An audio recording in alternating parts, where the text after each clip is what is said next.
WNYC Studios.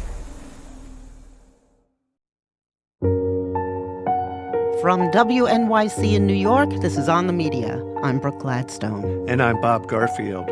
For months, forces allied with Iraq have battled to take back the Iraqi city of Mosul from the Islamic State. There's no end in sight. We're in the center of Mosul, a little way east.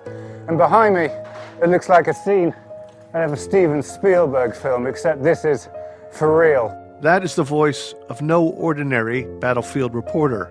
Hello there, I'm John Cantlie, the British citizen abandoned by my government and a long-term prisoner of the Islamic State. British journalist John Cantlie was kidnapped by ISIS in Syria, along with American freelance reporter James Foley in November 2012. Foley was beheaded. Cantley's head was preserved. I'm going to show you the truth behind the systems and motivation of the Islamic State, and how the Western media, the very organization I used to work for, can twist and manipulate that truth. Periodically, he pops up in ISIS propaganda, either as captive or playing a reporter determinedly, as if his life depended on it, which of course it does. In the earliest videos, he's dressed in the orange jumpsuit his fellow journalists were wearing when they had their throats slit by the man the media dubbed Jihadi John. In those first few videos, he's sitting at a desk looking at the camera. In later clips, he's a roving reporter out on the street. In the most recent video released on December 13th, Cantlie has a scraggly beard. He looks emaciated. As a prisoner of the Islamic State, I've witnessed how the Mujahideen have learned how to stop the once mighty Abrahams, quite literally, in its tracks, with weapons that cost, at most, just a few $100s. Cantlie is a hostage twice over. Later we'll review how and why. For now, we'll present him as a symbol of how journalism, however ardently pursued, can come to nothing when trammeled by the news industry's financial woes and global politics. In an issue of the ISIS magazine Dabiq last year, Cantlie urged his family, fighting for his release with no apparent help from the British government, to stop. Let it go, he wrote. Get on with your lives. Cantlie had a life before. As the BBC noted, his portfolio was stacked with adventure features ranging from extreme sports to off-road motorcycling. I'm about to ride the most expensive and fastest Italian sports bike on the market. He was known as a seasoned professional who got the job done with an abundance of good humor. This is ridiculous. I can't work in these conditions. I have standards. A journalist who had worked in some of the most dangerous countries in the world: Iraq, Somalia, Afghanistan, and Syria. After 2 weeks, it was time to leave the arable fields and olive groves of northern Syria. We'd seen just a fraction of what the Assad regime is doing to its citizens, but it's pretty shocking.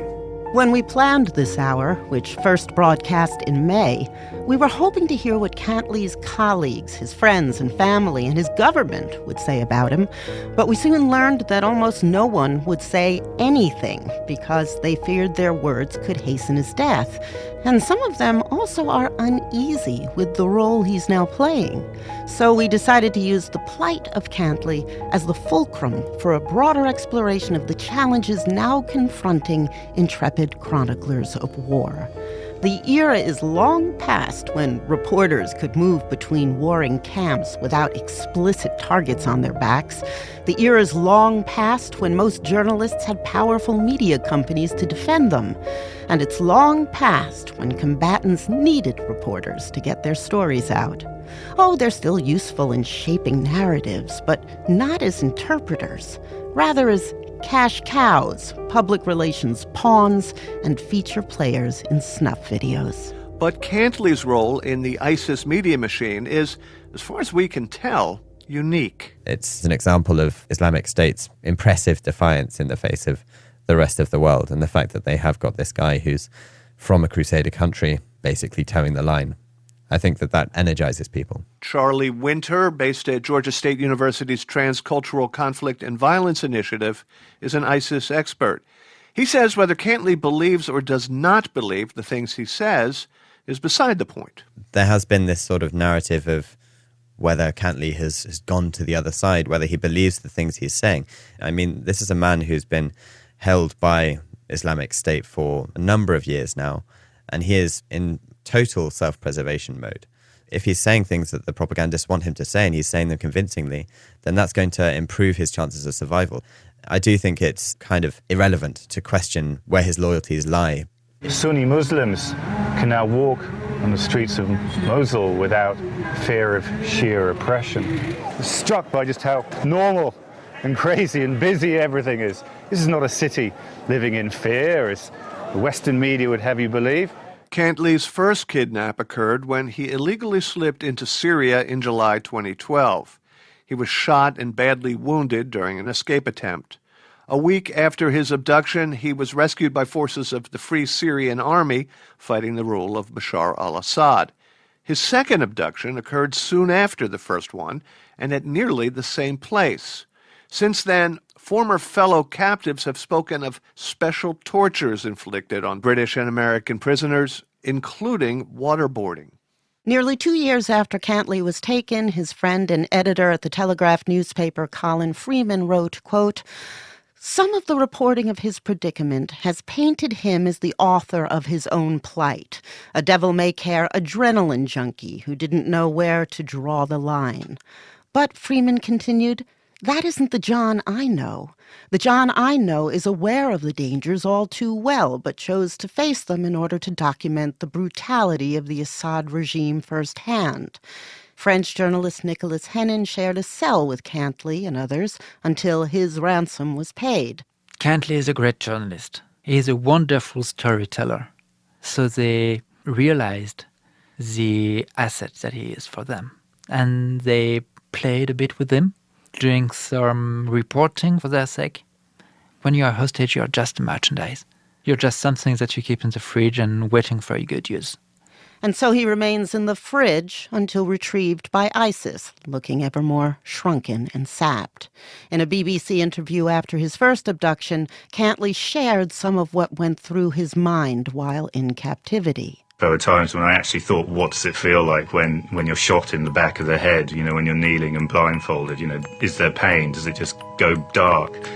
Then when, they were sharpening the knives, you're like, what does it feel like when someone pulls your head back and actually slices your throat? Can you taste the blood gurgling down your windpipe? These are not nice thoughts. These days, of course, we cannot know his thoughts. Just before his comrade in captivity, the journalist Jim Foley, was beheaded, Foley spoke words put into his mouth by his murderers. No one condemns him for that. Unlike the outpouring of support and heartbreak that followed Foley's death, Cantlie's sporadic appearances seem to inspire a kind of indifference. Case in point, a petition was created in Britain to raise awareness about his plight. All such petitions run for 6 months. At least 10,000 signatures are required to get the British government to respond, 100,000 to make it a parliamentary debate. In all, 5,646 people signed the petition.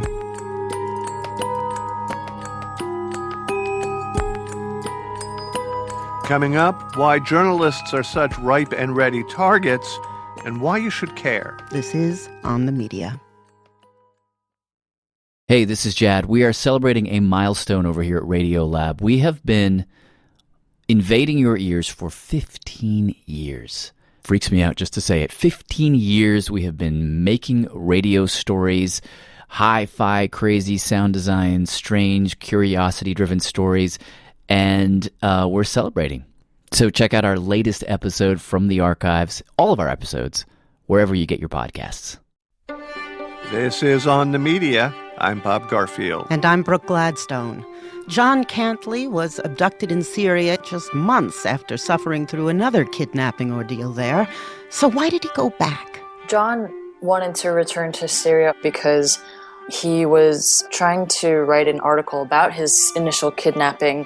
He had publications that were interested in it, and it was a way for him to recoup some of the money or equipment that he had lost. Freelance photojournalist Nicole Tung, who worked with Cantlie on previous reporting trips to Syria, believes that this kind of project, write a piece about your first kidnapping because it's a story that'll sell, is something a freelancer would do. I think that he certainly took more risk to get that story for the purposes of regaining lost equipment. And as a freelancer, when you don't have a big company to back you, it's thousands of dollars, usually out of the freelancer's own pocket. Just before Cantlie took off, he wrote his editor at The Telegraph, Colin Freeman, that he was going to, quote, get back on the horse after falling off, so to speak.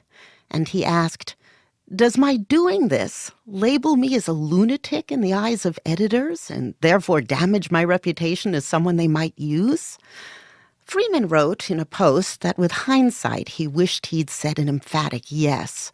But Freeman also wrote, I doubt John even saw it as much of a choice. John's a frontline specialist, and back in 2012, Syria was, frankly, the only place for anyone in his line of work to be. No doubt, but Nicole Tung says that freelancers are compelled to calculate risk factors differently from staff reporters. Consider how John Cantlie and James Foley, on the day that they were kidnapped, chose to travel to the Turkish side of the border where they were to meet Nicole. They took a taxi from the town that they were in Syria, to the border, which normally, is a big no-no, but we can't afford hired drivers and trusted people to take us to certain places. So we, jump in the next taxi. When the Syrian uprising began in 2011, big news outlets had staff reporters on the ground. But then Gilles Jacquier, an award-winning cameraman for France 2 television, was reportedly killed by grenades. Pulitzer Prize-winning journalist Anthony Shadid died yesterday during an assignment in Syria for the New York Times. The life and legacy of Marie Colvin, killed in Syria yesterday, just a few hours. As Western outlets began to pull back, freelancers quickly filled the gap. But as the threat of kidnapping mounted, their numbers dwindled. For staff reporters and freelancers alike, options were limited. Either get a visa from the Syrian government and follow the regime script, or cross the border illegally and risk a fatal outcome. The civil war in Syria has made it the world's most dangerous place for journalists. There are at least 30 journalists that have been kidnapped in Syria. At least 50 journalists and media workers have been killed there since the start of 2013. And so news outlets began to rely on other sources, namely online communication with activists, local reporters, and everyday people inside Syria. By assembling fragments and vetting by triangulating accounts, they could paint a picture, albeit a grainier one, of what was going on. Hueda Saad is a reporter and news assistant in the Beirut bureau of the New York Times. The daughter of a cafeteria worker who for years helped manage the Lebanese office of a Syrian auto supply company, she got into journalism by doing some translation work as a favor. With the Times since 2008, she now maintains a network of more than 1,000 contacts on Skype, WhatsApp, and Facebook. Rebel fighters, government officials, soldiers, jihadists, and citizens caught up in the conflict. She says that, oddly enough, her own late-night online shopping habit helped in cultivating those sources. It was very hard to chat with those people during the day because they were busy. And usually the Syrians, they don't sleep early. And at 12 or 1 a.m., it's the only time I have to do online shopping to check what is the latest for fashion. I was looking at the tops and dresses, and then suddenly those fighters are back, or the activists, and they want to chat. Hearing women's voice coming through Skype, it makes them relax. And they will tell me stories about what's happening. What was actually happening in the field. Yes. We wrote a story about this guy, Abu Bilal al-Humsi, who was a regular activist, and then he became an ISIS fighter. Were you able to track his conversion? We used to chat every single day. He was religious, but not extremist. He tells me updates from Homs. He was, besieged. And he used to tell me jokes about his daily life. But later, gradually, I started feeling there is something changing in his character, really changing. He told me I joined the Islamic State. And he continued chatting with me. But later on, I found out he blew himself up in Homs and he killed people. Maybe some of them he used to know, was grown up in this neighborhood, and, it's a war. In addition to gleaning information, you have become a kind of go-between for people. There was one couple, the wife lived in one place, the husband had been evacuated to another. They were both talking to you. That wife, 9 months, she can't see her husband. She tells me, I'm going to get divorced. On the other side, the husband, he texts me and he tells me, please, could you keep chatting with my wife? Just calm her down, tell her funny stories. Could you please tell her that I love her? What kind of work goes into keeping up all of these contacts? You should check on those people every day, every single day, to show them it's not only purely business. Some of them, they risk their lives to tell me. They go to a place where sometimes there are explosions. Sometimes I tell them, no, please don't go, but they insist to do it because they want their stories to be told, to be heard. The Times says that you're a vital source of Syrian contacts. Are there stories that couldn't have been done but for your chatting, I understand, for 6 hours a day through Skype and other means? Of course, I will give you an example. It was one of the most painful experiences in my life. The story of the soldier I met in Palmyra during a visit more than a year ago. And somehow, I don't know, he took my number, and when I came back, he sent me a message, hello, and that soldier was depressed. He was young, 21-year-old, he wants to live his life, he wants to date, he wants to be in love, he wants to see his mother, but at the same time he can't. He's a soldier, he's serving in the worst place in the world. Every day, he's facing ISIS. He used to send me updates every single day. Today we've had battles with ISIS, today I dated this woman. It was daily for a year. Was he working for the Syrian government? He was a police with the Syrian government. He considered me his best friend. Most of his friends, they were serving in Palmyra, and when ISIS stormed, they were beheaded. And I was trying to calm him down, and, he was telling me, wait, I don't want to go back to Palmyra. And I told him, no, don't go. But a few days later, he sent me 2 pictures, and he told me, these might be the last pictures. I'm heading to Palmyra now.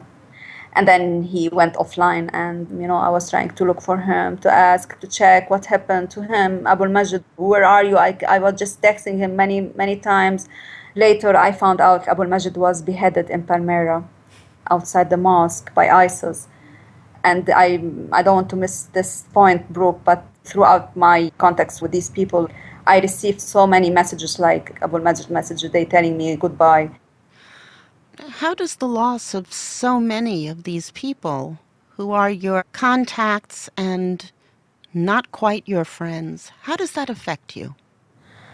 Sometimes I say to myself, I should stop this. I'm a human being. I can't tolerate the idea every day I'm receiving goodbye messages. Sometimes I say, okay, it's normal. This is war. You should continue and do what you're doing. But later I say, no, I cannot. It's ups and downs. But what gives me hope, the family of those people I know, they contact me and they thank me. For instance, a mother of one of the activists I used to communicate with, she called me the other day and she said, I could feel my son through you. Mm-hmm. And when I heard that, it was wow. So, no, I should continue. This isn't something I was going to ask you, but we're trying to understand John Cantlie's situation. I just wonder if you ever hear anything about him. Actually, no. These days, it's very hard to reach people in ISIS-controlled areas. Mm-hmm. Super hard. A few months ago, I used to have contacts with the people there, from Raqqa, from countryside of Aleppo, where ISIS are still controlling few villages. After ISIS banned all means of communications in these areas, I don't know anything. These days, I'm trying to get news through families who live in Turkey, in I don't know where. They contacting their families in ISIS-controlled areas, and then this is the way they tell me. But it's very frustrating, really very frustrating and very depressing. And that's why I continue to do more shopping, online shopping. It helps me. Like, I can see something nice in this world. My mother keeps complaining. She said, you should stop that. Stop shopping or stop talking to contacts? Stop the shopping. Stop talking. That's impossible. This is something I cannot stop it. It's wonderful talking to you. Thanks again. Thank you, Brooke. Thank you. Huwaida Saad is based in the Beirut bureau of the New York Times. Janine DiGiovanni is the Middle East editor for Newsweek and author of the new book, The Morning They Came for Us, Dispatches from Syria. For the last 25 years, she's been a conflict reporter. By the way, in a moment, she'll describe all the reasons Syria is uniquely hard to cover, and those descriptions at times are pretty graphic, so be warned. People are going to turn off the television set when they see too many mass graves, too many bodies, too much bombing. But a good in-depth story is going to capture the attention of people, particularly when it has a narrative. And that's what I do. Go on the ground, spend months and months, sit on the floor with people and talk to them. For instance, one of the characters in my book, Nada, is a young activist. She was detained, raped, basically her life completely shattered. So what I did is used her as a vehicle to tell the story of rape in Syria. I get a lot of letters from people who've read my book and they say, I didn't know this was happening. Now, it's kind of strange from where I'm sitting to believe that people don't know that there are thousands and thousands of people in detention in Syria who are being tortured this very second. But it's true, because if you're sitting in California or Nebraska or New Jersey, you're thinking about your own life. Syria is someone else's war. But I feel like it's my obligation to let them know that it's on our watch that this is happening, this slow-motion genocide. You recount stories of atrocities committed by the Syrian regime against the opposition. The young woman revolutionary thrown in prison, raped, forced to drink the urine of a fellow prisoner. That's Nada. Someone thrown into a cell with corpses. The horrors almost beyond comprehension. Do you think the regime's crimes are underreported? The majority of atrocities are being committed by the regime. But the opposition are not angels. And now there's the added dimension of ISIS and al-Nusra, the al-Qaeda franchise in Syria. I tried to point out crimes on both sides, but my focus was always victims of state terror. And having lived through Bosnia, Rwanda, Kosovo, Somalia, Chechnya, Afghanistan, Iraq, and having interviewed, at this point, hundreds and hundreds of people who've been tortured over the years, I have to say some of the worst reports that came to me were people talking to me about what happened to them in Syria. Do you think that the regime has been effective in using ISIS as a distraction from its own crimes? Absolutely. ISIS has led the narrative, and it's not about ISIS, it's about the Syrian people. Killed, raped, villages being burned. ISIS is a horror, a catastrophe, but it's one element of this war. And I think people have all but abandoned the civilian story. What do you most wish the public would understand about Syria? I walk my son to school in the morning, and I want people to know what it's like when you can't walk your kids to school because there is no school. They haven't been in school for 5 years, which is an entire primary school education. You have kids who are starving, and you've got to go to a bakery at 5 a.m, the only bakery in Aleppo, stand in line for 5, 6, 7 hours, and by the time you get to the top of the line, there's no more bread. You've got diabetes or cancer, and the hospitals are all bombed. The only pediatrician in Aleppo was killed when the hospital was deliberately targeted and bombed. Your life stops. It's only by sheer coincidence that you weren't born there, I wasn't born there. And that's all I want people to do, is to try to put themselves in the shoes of those people, just for 5 minutes, longer if they can hold on. Can you tell me a story about reporting in Syria that would defy public expectations, something that surprised you? Well, I think it would have to be the story of Hassan. Hassan was a philosophy student living in Homs, and one day during heavy shelling, the regime forces shot through the door, and he was taken to a detention center. They basically operated on him without anesthetic. and removed some of his organs. He then was sewn up, hung, and beaten.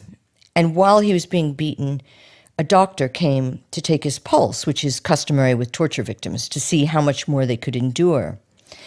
And this doctor said, I can't stand this anymore, but I'm a regime doctor.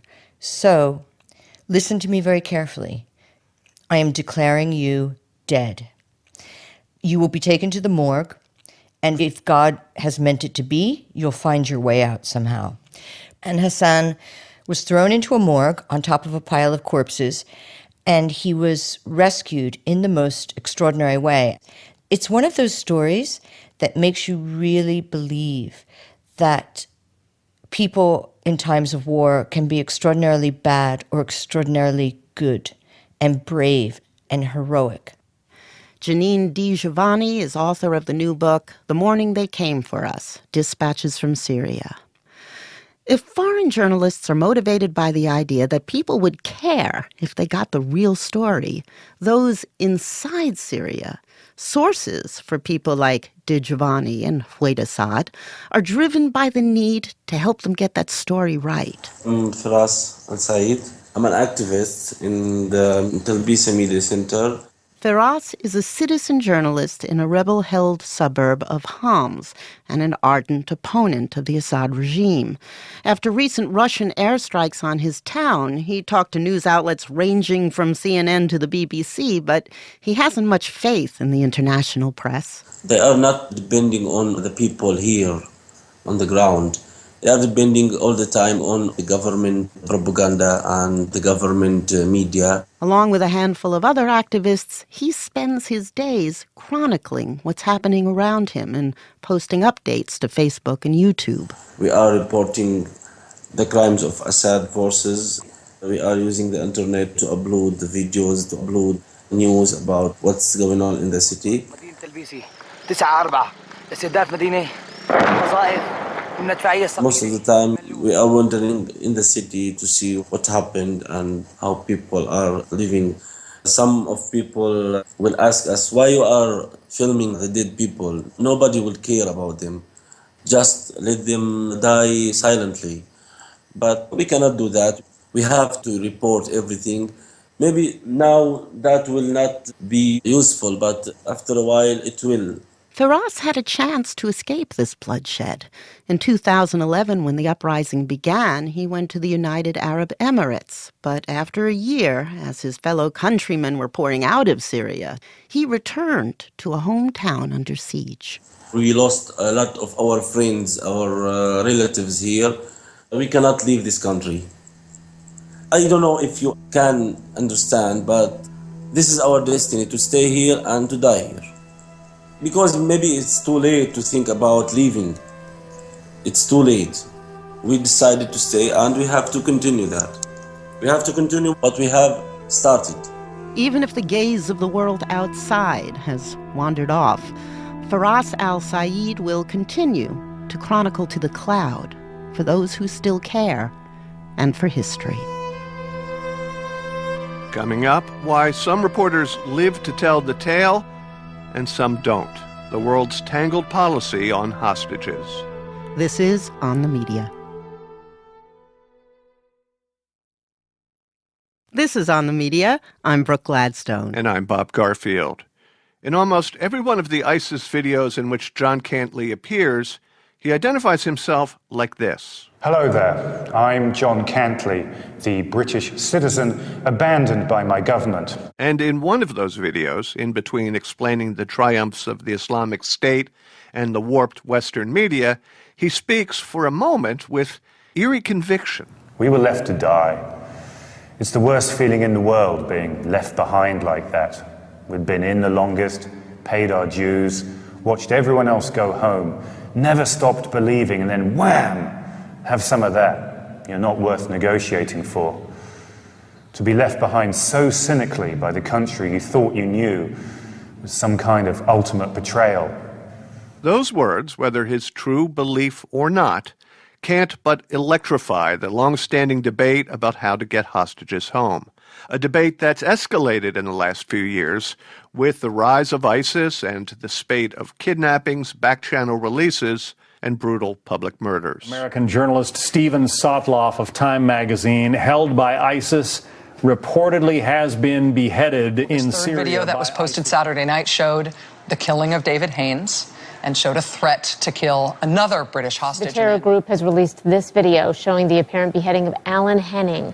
He's the fourth Western captive killed by ISIS since August. The core question, should governments pay or assist in paying ransom in exchange for our citizens, or should they refuse, as our government does, lest rewarding kidnapping begets more kidnappings?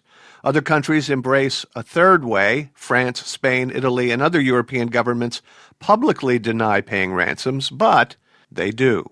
Others, like Denmark, facilitate payments from families of hostages.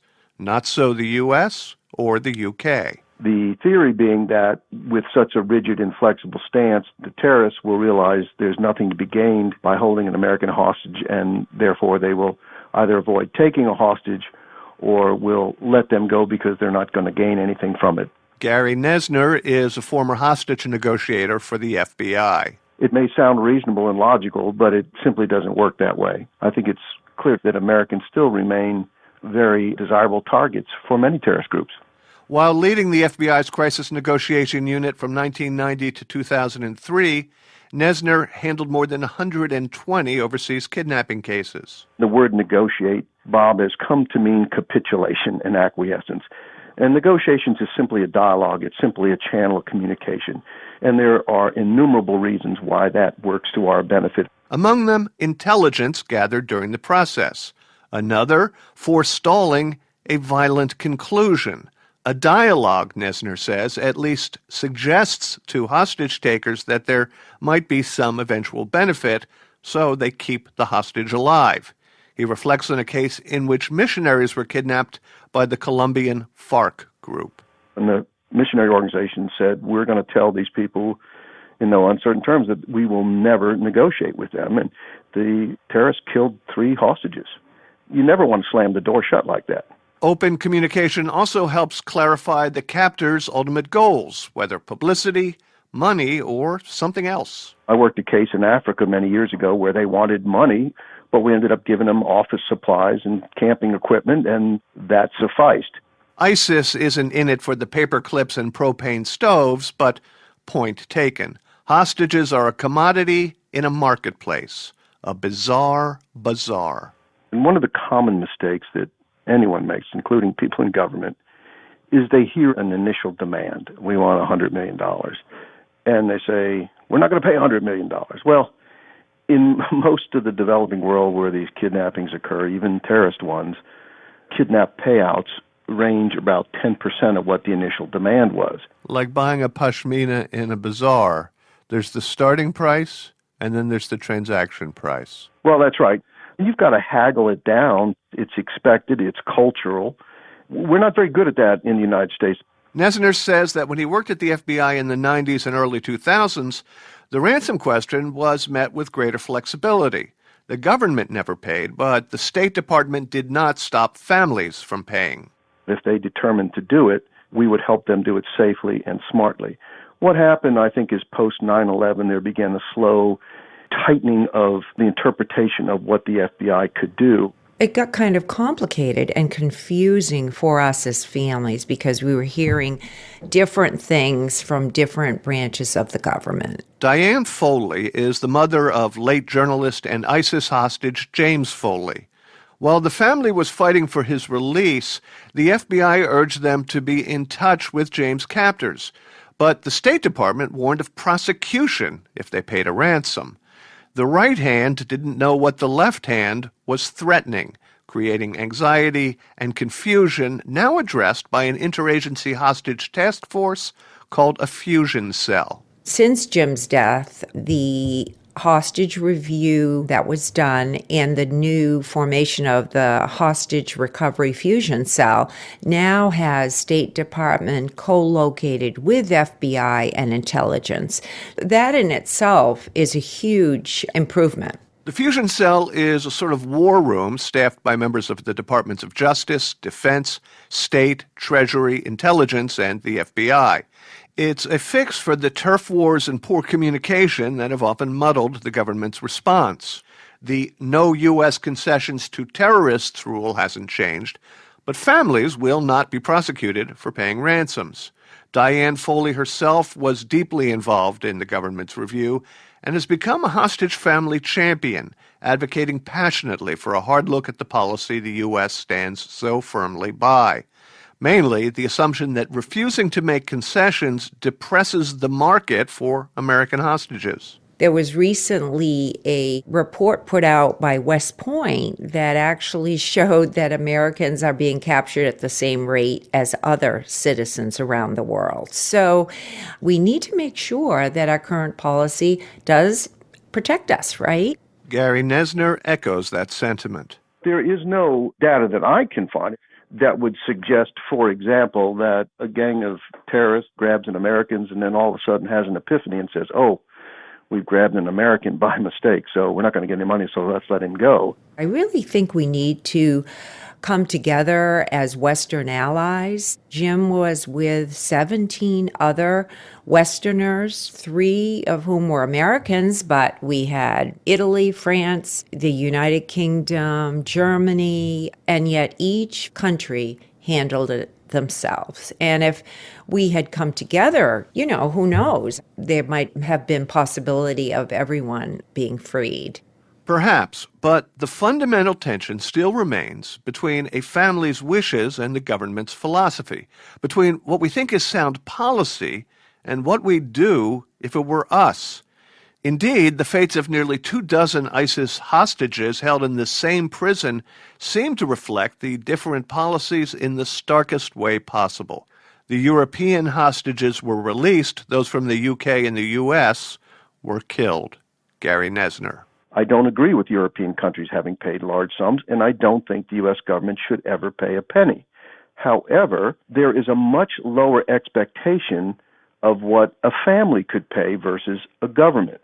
So we're starting out in a whole different bargaining position. Envision it being that daughter of yours, and somebody says, if you don't pay $100,000, she's dead. Well, you're going to come up with some money. It may not be $100,000, but you're going to negotiate and come up with some money. It's your family member, and that's the dilemma people get in, and I think often some government officials don't understand. Diane Foley, grieving mother turned activist, has helped inject human emotion and perhaps common sense into the process. Like many victims of family tragedy, she's still trying to fill the unfillable void with meaning and purpose. Jim would have wanted all American hostages to come home. He would have wanted families supported, and he definitely would have wanted conflict journalists, particularly the independent ones, to be safer so that they could do their work. So that is our work. I feel as long as we're still on Earth, it's my role and our challenge to continue to do our best to make it a better world. That's the only way as far as I'm concerned. We got to try, Bob. We got to keep trying. Among Diane's efforts has been to help fund Hostage US, a new organization dedicated to assisting hostage families through their ordeals. Rachel Briggs, who runs Hostage US and helped found its parent organization, Hostage UK, more than a decade ago, was also dragged into her vocation by grim circumstance. As a very young 19-year-old at university 20 years ago, my uncle was kidnapped in Colombia. We spent 7.5 months not knowing whether he was alive or dead, there never being enough information, the information being confusing, a sense that you have no agency over what's going on. It was really that formative experience that determined me that something needed to be done. Briggs' uncle returned safely. Hostage US has a, quote, policy of no policy when it comes to ransoms. Instead, it aims to fill a compassion gap, helping families with the nitty-gritty, from conveying traumatic information to children to providing financial advice if a breadwinner is held captive. For many of our families, the most contact they've had with government is getting a parking ticket.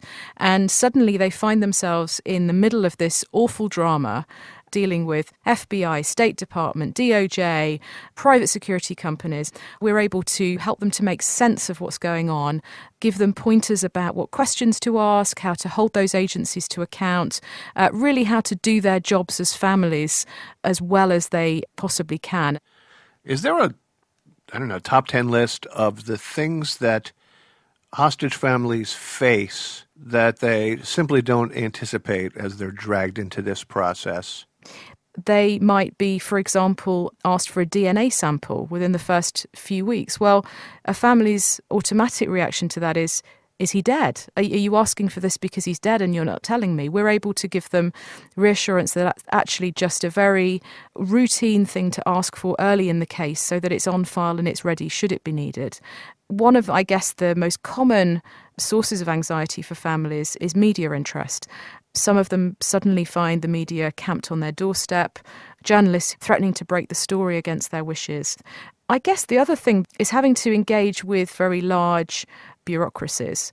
Picture the scene, you're the wife of a hostage and you have a minor car accident. You phone the car insurance company and their first question is, can I speak to the policyholder? Well, you can't because he's a hostage, but I can't tell you why you can't because I've been told by the government that I need to keep this secret. Families kind of find themselves paralyzed in those situations. You are constantly immersed in other people's worst nightmares. I wonder what most appalls you about what those people go through.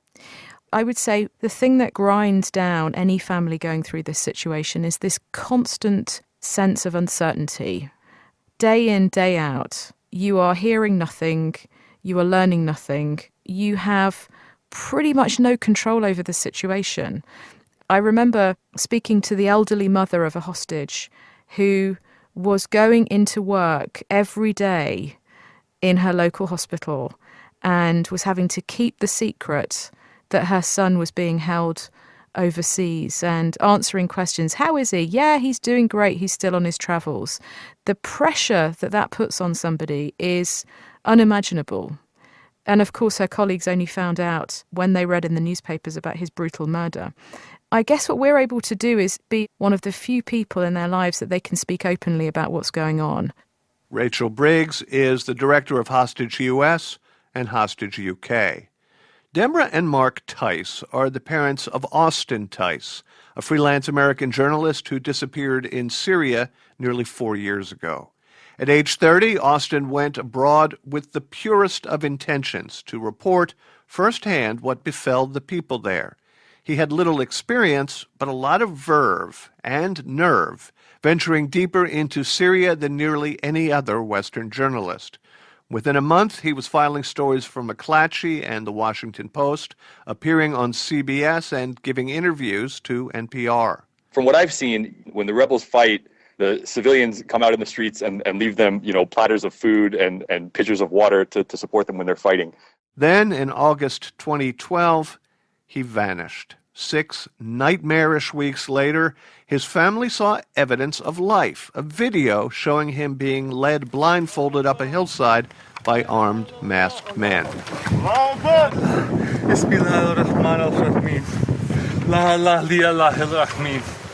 Oh, Jesus.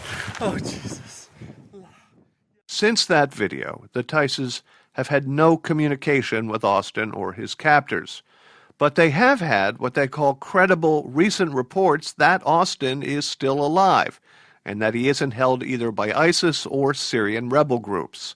The Syrian regime denies any responsibility, but its network of militias have the means and the histories to be suspect. For its part, the U.S. government has told the Tices to be patient. Deborah Tice says that staying silent never made sense to them. If your child goes missing in the mall, you don't go and whisper in a security guard's ear. The natural response is to start hollering your child's name, asking everyone in the mall have they seen them, raising a ruckus.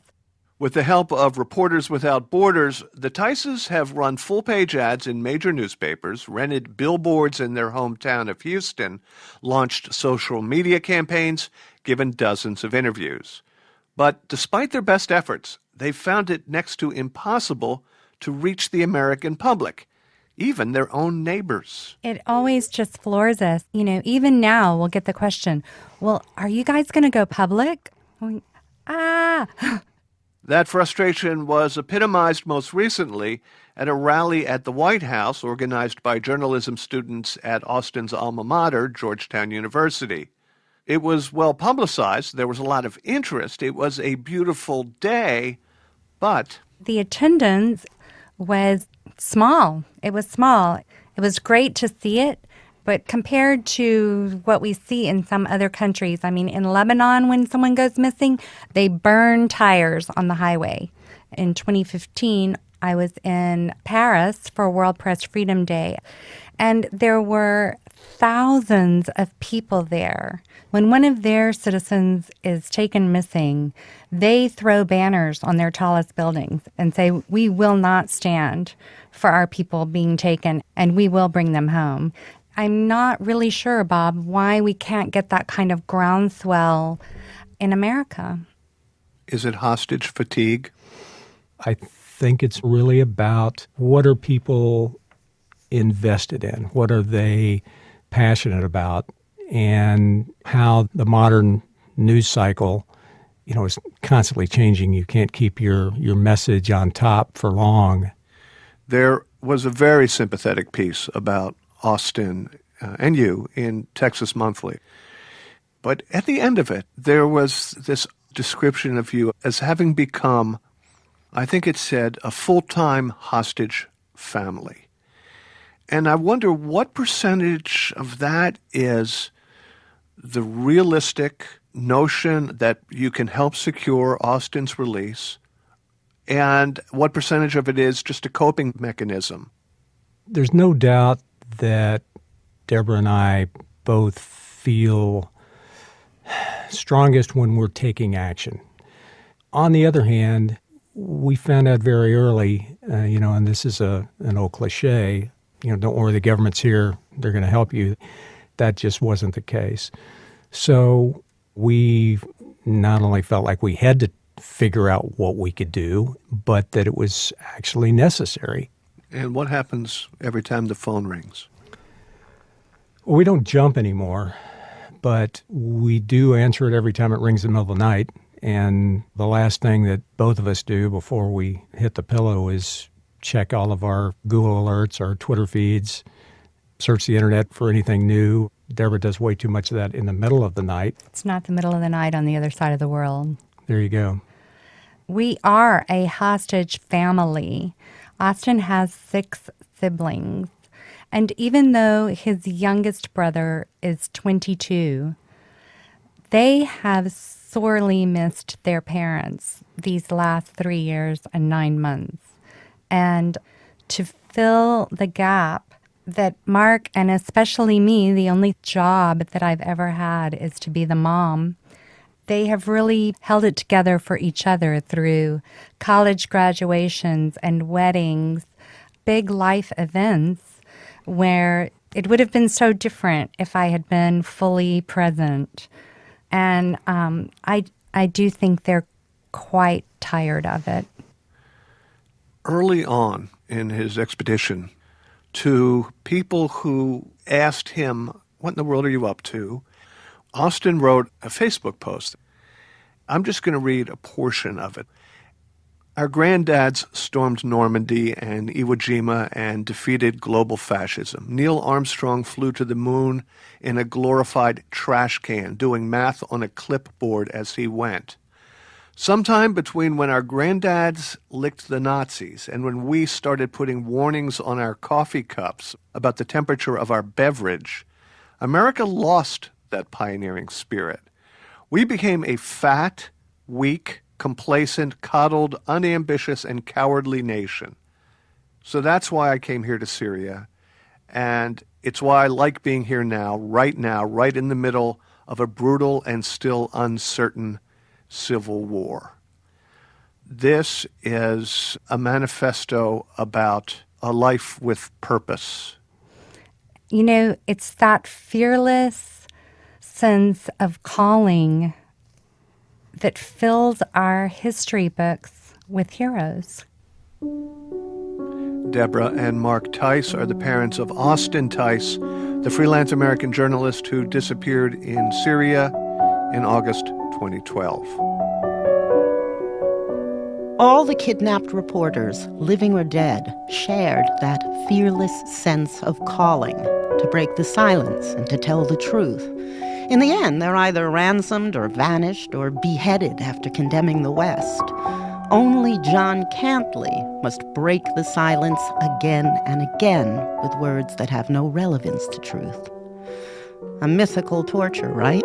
When Prometheus stole fire for mankind, Zeus chained him to a rock, where daily an eagle ate his liver, which was nightly regenerated. He was kept alive, like Cantlie.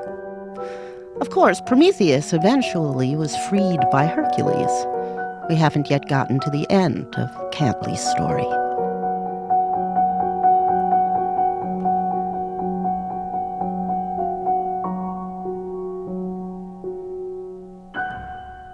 This week's show was produced almost entirely by Mira Sharma. I'm Brooke Gladstone. And I'm Bob Garfield. Support for On the Media comes from the John D. and Catherine T. MacArthur Foundation, the Overbrook Foundation, and